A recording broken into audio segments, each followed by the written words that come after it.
Oke, halo guys, welcome back to Muda Belajar Investasi, teman trading dan investasi kalian. Oke teman-teman, hari ini kita melihat bahwa IHSG itu ditutup melemah lagi 0,2%. Yang dimana tadi ada sempat usaha sedikit dari IHSG, namun ya kalau misalkan kita lihat dari Fibonacci, IHSG ini udah nggak uptrend, maksudnya reversalnya dia udah gagal nih karena koreksinya dia udah melewati Fibonacci 38,2. Jadi Fibo ini udah gue hapus dulu biar teman-teman langsung ngeliat aja di sini ya. Jadi si IHSG mungkin berpotensi turun lagi ke 6.500 ya, kita nggak pernah tahu ya. Tapi kalau misalkan kita boleh berharap gitu ya, maunya sih IHSG bikin kayak gini. Hopefully besok merah. Hopefully Jumat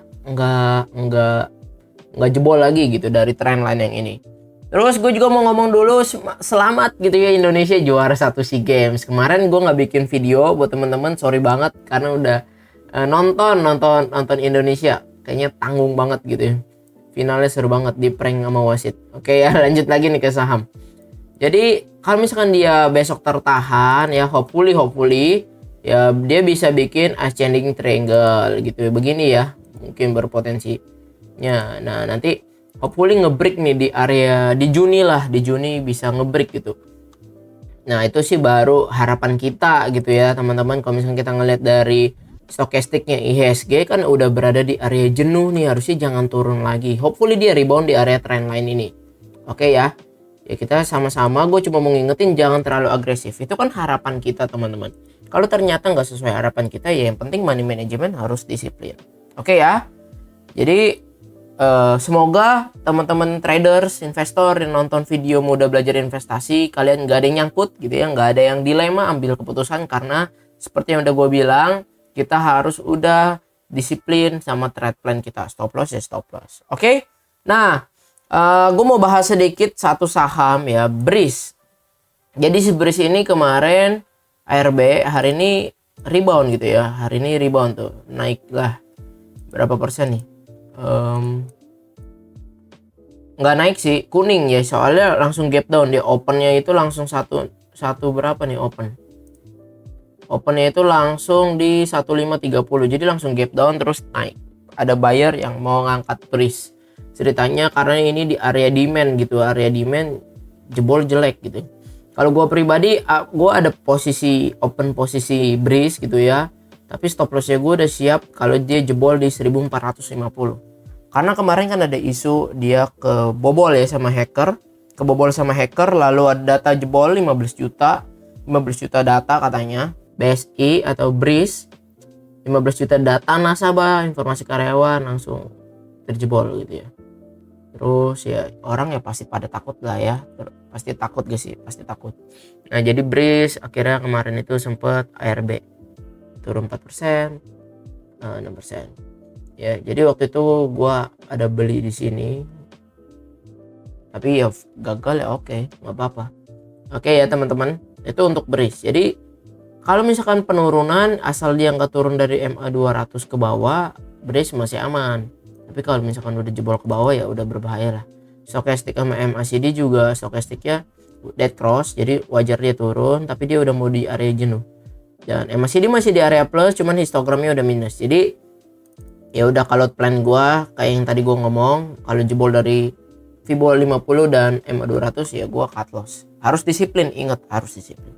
Oke ya, walaupun gua lumayan dalam tuh dari 1700 ke 1400 tuh ya lumayan dalam, berapa persen, hampir 20 ya. Oke ya. Nah, lanjut nih saham yang mau kita bahas, itu yang pertama Harta Dinata.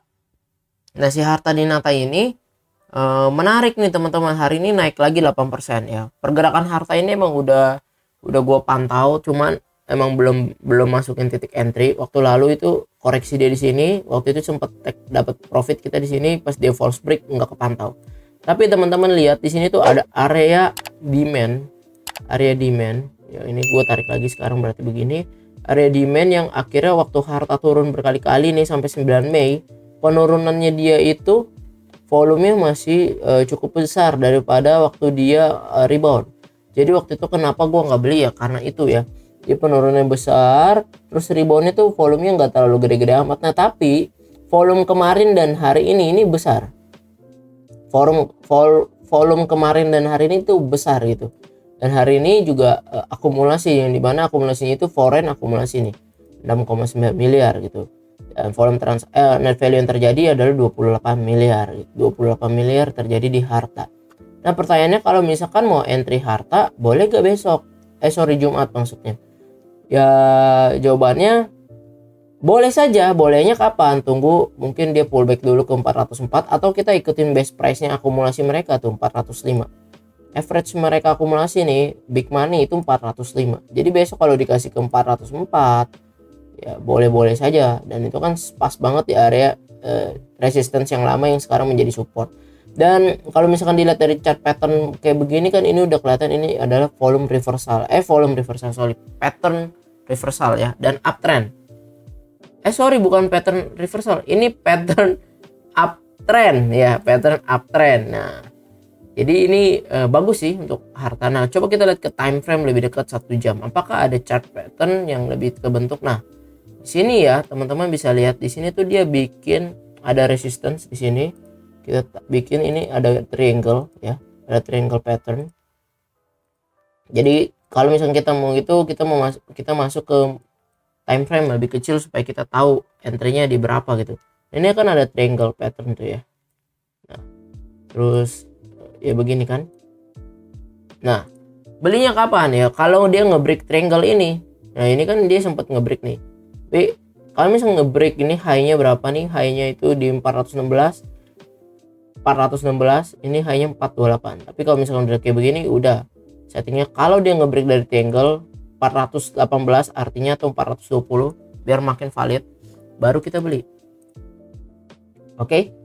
Kalau break 420 ya kita beli karena udah ada triangle pattern tuh di sana. Nah ini nggak kelihatan kalau dalam chart daily, nggak kelihatan. Oke. Ya udah seperti itu. Terus jualnya di berapa? Ya jualnya kalau pakai prinsip Fibonacci ya pakai Fibonacci extension bisa ke sini 1,618 gitu teman-teman. Nah jadi kalau misalnya kita ngeliat dari stochastic dan MACD sama-sama menarik. Foreign aja akumulasi 9,4 miliar hari ini ya. Kalau kemarinnya itu dia 6,6 miliar gitu. Jadi foreign akumulasi, MACD golden cross di area plus, stochastic masih golden cross. Harta menurut gue menarik banget sih. Kalau menurut kalian bagaimana untuk saham harta ini? Bagikan pendapat kalian ya. Lalu juga masuk ke saham satu lagi, saham yang lainnya maksudnya Raja.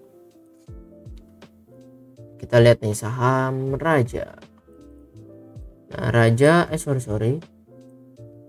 Raja hari ini naik 2%. Kemarin itu dia naik sempat 6%. Sebetulnya untuk Raja ini gue juga udah open posisi, cuman kayaknya auto trade gue lupa gue update gitu teman-teman. Jadi nggak kebeli lah yang di sekuritas lain, kayak udah off gitu, padahal udah watchlist udah lama. Nah untuk Raja ini sebetulnya kan dia uptrend banget dari April 2022, terus dia turun, masih strong uptrend loh. Dia turun di area 61,8, dia rebound. Ini namanya saham ini masih strong uptrend. Ini saham tuh masih strong uptrend dan dia lanjut naik gitu ya. Nah kita tinggal lihat nih base price-nya akumulasi selama 2 hari kenaikan ini di berapa sih kemarin ya. Normal akum average-nya ya, harga rata-ratanya itu 1050. Ini dimana hari ini Raja close itu 1090. Jadi 1050 itu ya di low-nya dia hari ini tuh 1040. Ya 1050 itu udah CC, AK, BK itu foreign akumulasi terus deh. Ya. Dan hari ini juga masih akumulasi 2,2 miliar. Kemarinnya itu dia akumulasi 6,9 miliar. Jadi untuk Raja ini masih diakumulasi sama foreign. MACD sangat cakep banget. Masuk area plus golden cross. Stochastic tapi berada di area jenuh ya. Jenuh beli, harusnya turun dulu. Nah, sekarang pertanyaannya mau beli di mana? Ya mau beli di mana? Nah, kita langsung masuk lagi aja ke multiple time frame ke 1 jam. Coba kita lihat apakah ada chart pattern terbentuk dalam time frame 1 jam. Oke ya, kita lihat di dalam 1 jam ini sebetulnya dia naik sideways, dia break lagi. Nah paling kalau misalkan teman-teman mau entry ya teman-teman masuk ke area demandnya di sini ya, gua kotakin di sini. Nah ini adalah area demand yang dimana ini adalah area best buy-nya kita di 1070 dan juga di 1040. Jadi area 1070 sampai 1040 itu kita boleh cicil beli. Yang dimana kalau kita hitung dari 1070 ke 1040 ya average-nya kurang lebih di 1050 gitu teman-teman.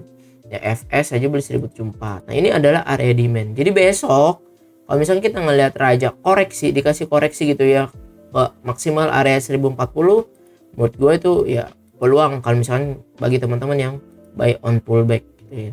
Bagi teman-teman yang mau buy on breakout lagi ya bisa aja kalau dia break 1105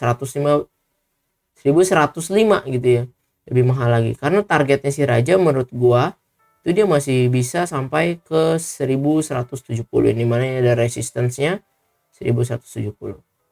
Oke, kalau misalnya kita ngeliat lagi dari chart pattern di sini dia kan juga bikin ini strong uptrend banget nih. Ini dia strong uptrend banget. Dan kalau misalkan emang lebih panjang lagi demand zone-nya ya di sini. Di 1000, harga 1000. Tapi kalau misalkan tungguin raja turun ke harga 1000 masih boleh ya, masih boleh sebetulnya. Masih boleh-boleh dan sangat-sangat wajar aja gitu. Nah, ini volumenya ya. Kenaikan 2 hari ini volumenya cukup baik.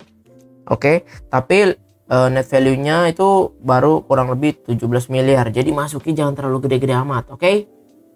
Jangan masuknya gede-gede amat. Buat kalian yang punya uang masuknya 10 miliar takutnya nggak bisa keluar. Kalau masih yang juta-juta ya masih boleh lah. Ya. Oke, ini untuk raja nih. Dan kita mau lihat saham lainnya itu Tower. Hari ini Tower naik sebetulnya ya saham-saham yang bersangkutan dengan ini juga naik sih kayak Excel, ISAT gitu-gitu naik. Hari ini Tower naik 5%. Ini mana Tower ini kita lihat bahwa di sini ada demand zone, demand area dan dia beneran turun tuh waktu di 27 April dia rebound, pullback, rebound. Sekarang kita lihat dong kenaikan dia dan penurunan dia ini waktu dia rebound apakah ini tanda-tanda reversal atau enggak gitu. Kita lihat pakai Fibonacci aja dulu. Kita ambilnya dari low yang di sini ya. Kalau kita ambil low yang dari sini, sebetulnya si Tower ini belum bisa kita katakan bahwa dia ada reversal. Ya. Belum bisa valid banget karena ini tapi dia bagus nih. Dia rebound di 38,2 tapi belum bisa valid banget karena langsung dihantam dengan kenaikan 5% hari ini dan volumenya juga receh gitu. Volumenya nggak gede. Yang breakout volume mesti bagus tuh yang mesti yang gede gitu. Berapa kali ini dia breakoutnya tuh nggak gede. Nah waktu di tanggal 14 April tuh bagus nih rebound dia dengan volume yang cukup gede. Makanya dia lanjut naik tuh sempet ya sampai ke 1050. Tapi yang rebound dia hari ini 5% itu nggak gede teman-teman. Nah kalau kita ngelihat hari ini volume transaksinya dia itu 11 miliar.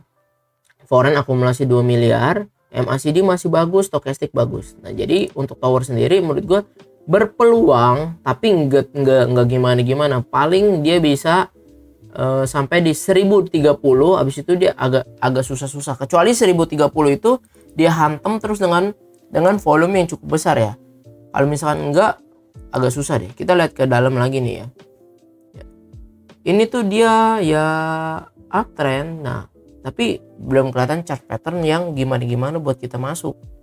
Menurut gue ini dia sebetulnya masih sideways tapi emang udah ada tanda reversal namun kurang ada volume gitu. Jadi bagi pendapat kalian mengenai kalian bagaimana nih kalau misalkan dia nggak ada volume gini, ini kenaikan terbatas antara dia sampai 1030 habis itu empot-empotan sampai ke 1050. Tapi kalau dia break 1050 yang dimana ini adalah resistance yang cukup kuat, di sini ada support lama juga, di sini ada resistance, maka Tower menurut gua berpotensi karena dia akan membuat pattern cup and handle. Oke.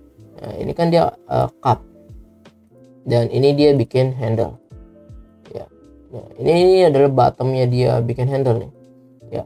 Kalau misalkan di 1050 ke break ya oke.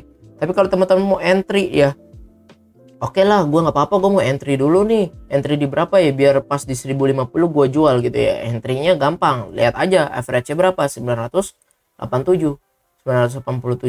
artinya di sini kurang lebih di sini di moving average 50 atasan dikit. Nah di golden ratio 50 ya, boleh kalau misalkan teman-teman mau tangkap di situ ya. Stop lossnya simple, stop lossnya turun di bawah 950, mendingan stop loss dulu ya. Jadi worth it, biar worth it sini ya. Misalkan kita target ke atas kan bisa tuh 6%, stop loss bawah 1900 4%, ya risk and reward 1:2 lah ya kurang lebih. Oke ya, jadi 980 ini 1050, terus ini 945, 1:2. Oke, 7% ke, dan resikonya 3,5%.